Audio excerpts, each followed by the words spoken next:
Kanina, sinabi nilang humiling kami ng extension ng tigil putukan pero hindi ito totoo ngayon. Oo, aktibo kami nakikibahagi sa mga negosasyong ito. Sabi ng Vice Presidente at Pangulo ngayong linggo, produktibo at tuloy-tuloy ang mga pag-uusap.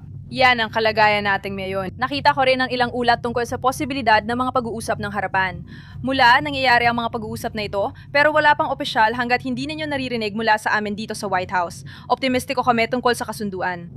Binanggit ito ng Pangulo kahapon sa panayam. Makabubuti para sa Iran na sundin ang mga hinihingi ng Pangulo. Sa tingin ko, nilinaw niya ang kanyang mga pulang linya sa mga negosasyong ito, lalo na sa kabilang panig, kaya patuloy naming sinusubaybayan kung paano umuusad ang mga pag-uusap na ito. Saan gaganapin ang mga pag-uusap na ito? Sa Islamabad ba? Sa susunod na round pala. Malaki ang posibilidad na ganun pa rin ang lugar at mga tao. Gusto ko lang bigyang diin ang mahalagang punto para sa Pangulo. Oo, kahanga-hanga ang mga Pakistani bilang tagapamagitan. Pinahalagahan namin ang kanilang pagkakaibigan at pagsisikap nilang maisara ang kasunduang ito. Sila lang ang tagapamagitan sa negosasyong ito. Bagaman maraming bansa ang nais tumulong, mahalaga para sa Pangulo na ipagpatuloy ang mabilis na komunikasyon sa pamamagitan ng mga Pakistani at ito ang nangyayari. Caroline. Salamat, Caroline. Gaano kalaki ang espasyo? Sa tingin mo ba may dagdag na parusa pa sa Iran? Ramdam mo ba na sapat ang suporta ng mga kaalyado ng Estados Unidos sa isum ito? May liham na ipinadala naman at ilang kaalyado na nagsasabing maaaring kulang ang mga parusa. Para rin ba ito kay Secretary Best? Oo, hindi epektibo ang mga parusa at gusto ito ng Estados Unidos. Ipapaubaya ko sa kalihim ng tesorerya na namamahala sa mga parusa ang pagsagot dyan. Oo, sa tingin ko, hindi tama ang paglalarawan na yan. Kahapon, inanunsyo namin ang Operasyong Furia Economica at mahigit 1 taon na naming pinatutupad ang matinding presyon sa mga Iranian. Gaya ng pagharang sa bayad sa estado ng Iran at mahigpit na pagsubaybay sa bank account ng IRGC. Isa sa mga maaaring maging malalaking pagkakamali na nagawa ng mga Iranian ay ang pambobomba sa kanilang mga kapitbahay sa GCC. At ngayon ay handa na silang maging mas bukas tungkol sa mga pondo o magsagawa ng mas malalim na pagsusuri kapag iniimbestigahan ang mga pondong nakahold sa kanilang mga sistema ng bangko. Kaya ipinadala namin sa kanila ang kahilingan na gusto naming i-freeze pa ang mga pundo ng pamunuan ng IRGC at ng sinumang miyembro ng pamunuan ng Iran. Isa pa naming ginawa ay ang pagsasabi sa mga kumpanya at bansa, kung bumibili kayo ng langis mula sa Iran o may pera ng Iran sa inyong bangko, handa na kaming magpatupad ngayon ng mga sekundaryang parusa ng isang napakaigpit na hakbang. Dapat malaman ng mga Iranian na ito ay magkakaroon ng parehong pananalaping epekto gaya ng mga operasyong militar. Halimbawa ito ng pagpapalawak ng digmaang ekonomiya. Sa halip na militar, ito ay isa pang paraan. Eksakto. Sekretaryo, Ano ang naging koordinasyon? May update po ba sa programa ng siguro at reasiguro ng Estados Unidos para sa mga tanker ng langis sa kipot ng Hormuz, sir? Sige. Ngayon ay nasa 40 bilyon na. Pinamamahalaan ito ng DFC at umaasa kami na magkakaroon ng kahit kaunting normalidad ang mga barko. At pagkatapos, maaari silang pumunta sa DFC at sa aming mga kasosyo sa pribadong sektor at mag-apply para sa insurance. Anong masasabi mo sa mga pribadong kumpanya ng pagpapadala na nag-aalangan kung lalapit sila sa kipot? Paano yun? Paano mo hinihikayat ang mga kumpanya ng pagpapadala na magnegosyo sa kipot? Sa tingin ko, maghintay muna tayo at titingnan ang mangyayari. Kapag permanenteng bukas at mekanismo ito, kapag sinabi naming ligtas na, dapat may siguro rin sila. Sa Lloyd's ng Londres, biglang tumaas ang mga premium ng insurance sa panahong yon. Mataas pa rin ang mga rate, kaya nais naming magbigay. Kikita ang gobyerno ng Estados Unidos, pero layunin naming gawing normal at magtatag ng matibay na pundasyong pang-ekonomiya para makapasok at makalabas ang mga barko sa Golpo gaya ng dati bago ang sigalot. Sekretaryo. Caroline, napapasalamat ako, Caroline. Oh. Salamat, Caroline. Gusto kong talakayin ng 2 paksa kung maaari. Ang araw ng pagkakain ng buwis at pati na rin ang kumpirmasyon. Nakatakda na ang pagdinig kay Kevin Walz sa susunod na linggo. Ngunit matatad pa rin si Senador Tom Tillis sa kanyang pagdutol. Paano mo mahikayat si Senador Tillis na suportahang mailabas ng komite ang kumpirmasyong ito? Sigurado akong nais ni Senator Tillis ang pinakamabuti para sa Federal Reserve at mamamayang Amerikano. Sabi niya, mahusay na kandidato si Kevin Walsh sa pagkapangulo. Kaya't dumaan tayo sa mga pagdimig at tingnan kung nasaan tayo pagkatapos. Tanungin natin ang araw ng pagbabayad ng buwis. Ang makakita sa buwis na bilanggit mo mula sa malaking batas na iyon ba ay makakabawi sa pagkadismaya ng mga Amerikano kung walang mas magandang salita dahil sa gasolina na umaabot ng $4 kada galon? O gaya ng sabi ko, walang tutol sa mas maraming pera sa bulsa. Kaya mas maraming pera ang mga Amerikano, sila ang bahala kung paano ito gagastusin. At gusto kong balikan ang usapin tungkol sa overtime dahil nasa Westchester County ako noong nakaraang Biyernes at nakipagpulong ako sa ilang mga first responder sa pamamagitan ng mga unyon ng pulisya. At sila nating magigiting na mga pulis, mga bumbero at mga driver ng ambulansya, lahat sila ngayon ay gusto ng mas maraming overtime. Alam mo ba kung gaano kasarap makita silang mas aktibo at mas marami sa kinikita nila ang naiiwan sa kanila? Ginoong Panggulo, Salamat, ayos lang. siguro para sa dalawa. At kay Pangulong Trump? Nananatili ka ba ang banta na 50% taripa laban sa China o tinanggal na ito ng palitan ng liham na binanggit mo? Tulad ng alam mo, binanggit ng Pangulo ang liham tungkol sa kanya at sa palitan nila ni Pangulong Xi. Tiniyak ni Pangulong Xi kay Pangulo na hindi sila nagbibigay ng armas sa Iran sa sigalot na ito at mahigpit na binabantayan ng administrasyon ang garantiya. Tungkol naman sa mga taripa, may update po ba kayo tungkol dito, Ginong Kalihim? Hindi ko alam sa taripa pero may bagong datos ako sa mga parusa. Ang Iran ay, o dati ay, ang estadong pinakamalaking sumusuporta sa terorismo. Binibili ng China ang mahigit 70% ng kanilang langis o 8% ng pangangailangan ng enerhiya ng bansa. Naniniwala kami na ang pagharang na ito sa kipot ay magpapahinto sa pagbili ng China. Pero ito lang, isa. May 2 bangko sa China na nakatanggap ng liham mula sa IFRS at ANIA, Departamento ng Tesoreria. Di ko na lang sasabihin kung anong bangko. Sinabi namin na kung mapatunay ang may perang Iranian sa kanilang account, handa kaming magpatupad ng sekundaryang sanksyon. Isinaalang-alang niyo ba, Ginoong Kalihim, ang pagluwab ng parusa para sa mga bansang hirap na yon para makakuha ng mas maraming langis para sa inyong mga kaalyado? Hindi na namin muling ire-renew ang pangkalahatang lisensya para sa langis ng Russia, pati na rin ang pangkalahatang lisensya para sa langis ng Iran. Ulitin ko, yun ay langis na nasa biyahe na sa dagat bago pang Marso 11, kaya nagamit na lahat yun. So yung tanong Kalino Tesoreria, 53 milyong Amerikano na ang nakinabang sa mga bagong tax exemption mula sa Pangulo. Pwede mo bang talakayin ang ginawang dulot nito para sa mga Amerikanong manggagawa gaya ng waiter, bartender, nagtatrabaho ng overtime at epekto nito sa ekonomiya?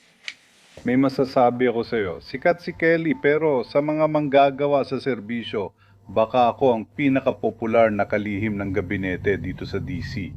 Kapag dumadating ako, ang mga gwardiya, waiter at waitress, lahat sila nagsasabi, salamat at walang buwis sa mga tip. Kamakailan lang, nasa isang kainan ako sa Westchester County at nakita ako na talagang patok na patok ito sa kanila. Tungkol sa mga nangyayari sa mga taong ito at bagay na di pa natin lubos na unawaan pero magbibigay tayo ng datos sa susunod. Ang 52 milyong ito ay kumakatawan sa bilang ng mga taong gumamit ng kahit isa sa mga probisyong ito. Kaya inaasahan namin na malamang ay may ilang mga naghain ng deklarasyon o mga naghain ng deklarasyon na gumamit ng higit sa isa sa 4 na pangunahing bagay na ito. At tingnan mo, muli, ito. Ito ang America First. Nakakakuha rin ng mas malaking bahagi ng pera ang mga Amerikanong manggagawa tulad ng ating maliliit na negosyo. Alam mo, kapag naririnig natin ang kaliwa na sinasabing ito, ay pagbawas ng buwis para sa milyonaryo at bilyonaryo, gusto rin nilang taasan ang buwis ng mga kumikita ng lampas, $500,000. Pamatay ito sa maliliit na negosyo. Salamat. May tanong ako para sa kalihim at pagkatapos para sa administrador. Ginong Kalihim, dahil napag-usapan natin ang SINA kanina, mahigit 1 taon na mula nung araw ng paglaya at bumaba ng husto ang trade deficit. Sa tingin niyo po ba magpapatuloy ang tagumpay na ito o nag-aalala kayo sa posibleng ganting hakbang na makasira sa pag-unlad? Naniniwala akong magpapatuloy pa ang tagumpay natin sa pagbaba ng trade deficit sa China. Mula noong nakaraang tag-init, nagkaroon ng malaking katatagan sa relasyon at, sa totoo lang, ang sentro ng ugnayang ito ay ang matibay na respeto na mayroon ng dalawang leader para sa isa't isa. Sa karanasan ko, kapag ang komunikasyon ay nagmumula sa itaas, alam mo na, sinusunod namin ang patnubay na yon at ang mga kagustuhang yon. Nagpunong kami sa Busan, Korea noong Oktubre. May state visit kami sa Beijing. Kaya, umasa ako ng malaking katatagan sa relasyon. Pero alam mo, hindi ibig sabihin nito na hindi pa rin mababawasan ang ating trade deficit. Tara na! Sige lang. Bilang administrador, alam kong nasa record na antas ngayon ng mga order at padala ng kagamitang pangpabrika. Ilan na bang maliliit na negosyo ang natulungan ng SBA sa pamamagitan ng mga pautang at suporta, gamit ang mga pautang para suportahan sila? Nagtalang SBA ng record na 45 bilyon sa pautang noong nakaraang taon sa ilalim ni Trump, kaya mas nakakuha ng kapital ang maliliit na negosyo para magtayo sa Estados Unidos. Muli tayong naging bansa ng tagapagtayo at kitang-kita ang lumalawak na mga pabrika. Bilang resulta, may record tayo sa PMI o Index ng mga tagapamahala sa pagbili. Pati dalawang magkasunod na buwang may record sa pag-export.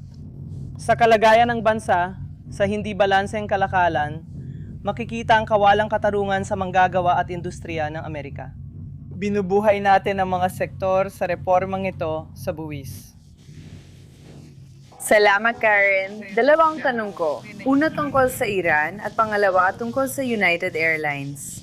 Tungkol sa Iran, may nakatandang schedule ba para sa blokeyong ito? Gaano kalaki ang presyon na inilalapat ng Estados Unidos ayon kay Pangulong Trump o iba pang opisyal? Siyempre. Hindi ko kailanman magtatakda ng deadline sa ngalan ng Pangulo ng Estados Unidos. Tungkol sa blokeo, ganap na itong naipatupad sa lahat ng barkong pumapasok o umaalis sa mga pantalan ng Iran, anuman ang nasyonalidad. Gusto ko itong linawin. May nakita rin akong maling impormasyon, kabilang ang lahat ng pantalan ng Iran sa Golpo ng Arabia at Golpo ng Oman. Sinusuportahan ng puwersya ng Estados Unidos sa rehiyon ang kalayaan ng paglalayag ng mga barkong dumadaan sa mga pantalan na hindi pag-aari ng Iran. Alam ko na nalito ang ilang media tungkol dito. Sinusuportahan lang namin ang kalayaan ng paglalayag, hindi para sa mga oil tanker o barkong nagpapalakas sa ekonomiya ng Iran habang may negosasyon. At ngayon, tungkol naman sa United. May mga ulat na iminungkahi ng CEO ng United ang pagsasanib sa American Airlines sa pagpupulong kay Pangulong Trump na maaring makaapekto 10 milyong Amerikano. Gusto ba niyo makakuha ng anumang suporta para sa pagsasanib na ito? Wala kaming posisyon at hindi rin kami magkukomento. Alam ko ito ay ideyang iminungkahi ng pribadong sektor, pero hindi ito nagmula sa Pangulo o sa White House. Hindi nabigay ng opinyon ang Kamara at hindi rin sila nabibigay ng pahayag tungkol dito ngayon. John, maaari ka nang patuloy. Salamat karunain para ito kay Kalihim Vicente. Sa susunod na Lunes, maaaring magsimulang mag-request ng refund ang mga importer para sa mga taripa sa aduana. At ayon sa impormasyong natanggap ko, $127 milyong ang kwalipikado para sa refund. Ano ang proseso? Paano makakapag-request ng refund ang kargador o importer gamit ang telepono? Hindi ito galing sa Treasury.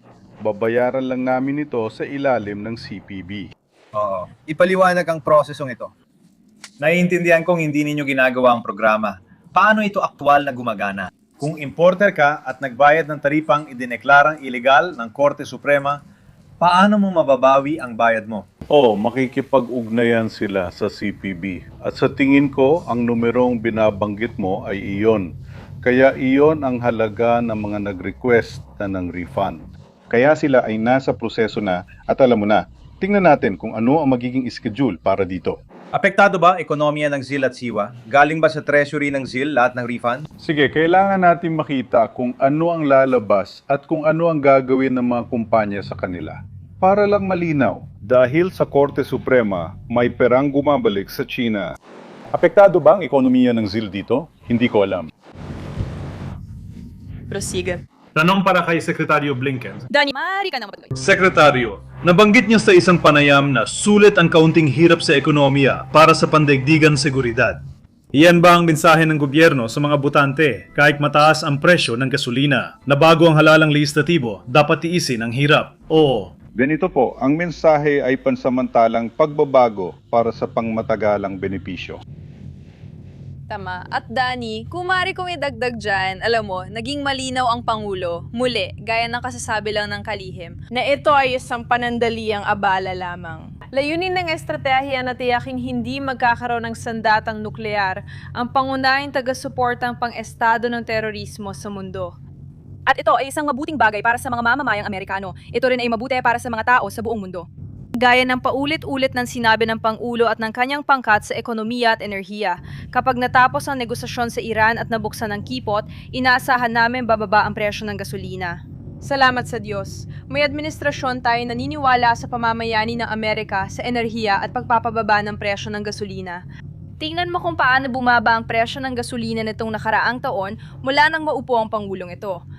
Malaki itong kaibahan sa dating administrasyon at sa mga demokrata sa lungsod na ito. Naniniwala sa pagpapahirap sa lokal na industriya ng enerhiya, pagsuporta sa pag-aangkat ng mahahalagang yaman, at pagpapatupad ng pulisya ang naging sanhi ng pinakamalalang krisis sa implasyon sa kasaysayan. Si Pangulong Xi ang bumuo noon ng pinakamalaking ekonomiya sa mundo at ginagawa niya ulit ngayon. May pansamantalang delay pero hindi ito ang dahilan para matiyak na walang nuclear bomb ang mga terorista.